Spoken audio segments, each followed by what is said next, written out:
Hi, it's Kelly with Kelly Loves Guns. I just wanted to do a video where I talk about my impressions of two of my concealed carry guns. The first one is the Glock 43, which we got last year. We bought this for $475 and we've added Talon grips to it, but it came with two 6-round magazines. And then most recently, we got the Sig P365 and we got it for $550 and it came with two 10-round magazines. And we've done nothing to it. These are the grips that came with it. So let's just start talking about some of the differences. All right, let's just start off with showing that the guns are clear.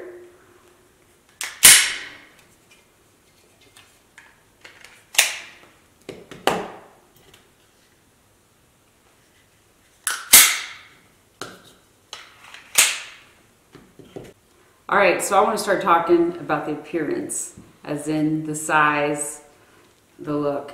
And when I look at these two guns side by side, which the Glock is on your left and the Sig is on your right, I feel like the Glock looks larger.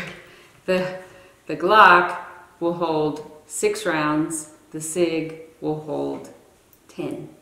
That's impressive. I love if you put, so I'm going to put the Sig in front of the Glock to show you the difference. So let me just move it a little forward here. So can you see it? The difference in the size. You go here. This is the Glock on your left. The Sig's on your right. Oh, it probably looks funky to do that, even though you see the size difference in the barrel length. And this is the Glock, and this is the Sig. So they're both concealable. Don't have a concealed carry holster yet because we just got this gun, but I can't wait because this is concealable. I feel like this is going to be more concealable. There's a difference obviously in the width here, but not to me. This is double stack versus single stack.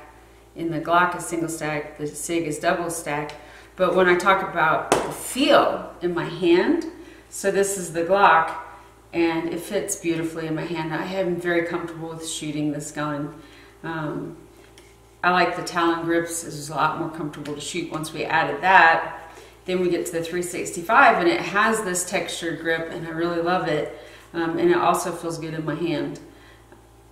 I don't have petite hands, obviously, so it feels good, but I feel like if you had smaller hands, you'd still be able to handle this gun.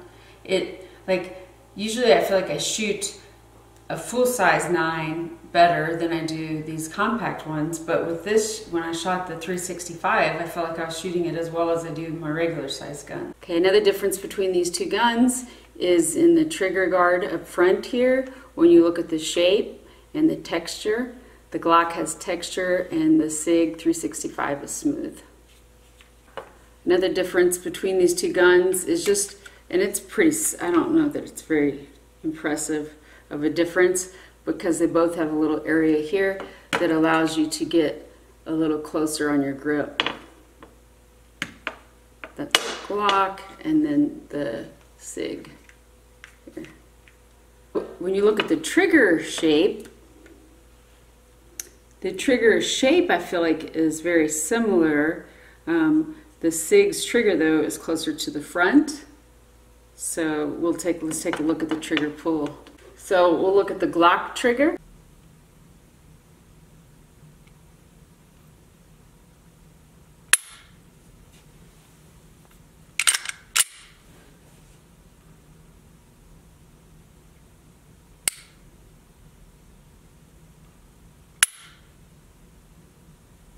Let's take a look at the Sig trigger.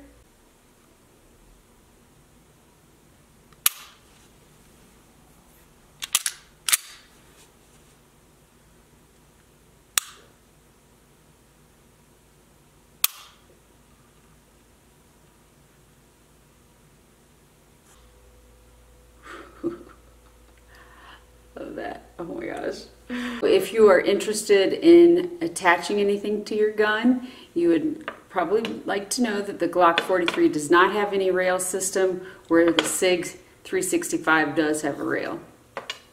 To me, a huge selling point on the 365 is the sights. Okay, the Glock stock sights are not designed for low light, no light situations, where the 365 sights will work well in low light situations. The 365 will be coming with the x-ray sights, and so I'm going to do some pictures in a low light situation to insert here that is the x-ray sight vision that's on the 320 X carry, because it also comes with the stock x-ray sights. The night sight that was on this 365 from the first version of the 365, my front sight doesn't work, but Sig is going to send a replacement of the with the x-ray sights. So Prescott Gun Club, where we bought the gun, is going to replace the sights for us. So that's a consideration, because a good set of sights, my understanding is about $100 or more. So when you start comparing cost of these two guns, the small difference in cost when you start adding a grip and changing triggers, or, well, we didn't change the trigger on this one, but changing sights, then now you're going to end up putting more in the Glock than you did the 365. Just to talk about the magazine size, again, the stock magazine size on the Glock 43 is 6 rounds. You can get it in a 7-round magazine, which we've gotten. The Sig 365 comes with a stock 10-round magazine, but you can get a 12-round magazine. That's huge. I mean, when you look at this Glock, I feel like the magazine should be larger than the Sig. So which gun will I carry in my holster? It will be, for sure, the Sig 365. I love the way that the gun feels in my hand. I love the way that it shoots. It's very comfortable in my hand. I love that I'm starting with 10 rounds in my magazine, which I will be able to add make it up to a 12-round magazine, and that the sights will be the x-ray sights. So thank you for watching, and thank you, Sig, for the great customer service to make my sights right.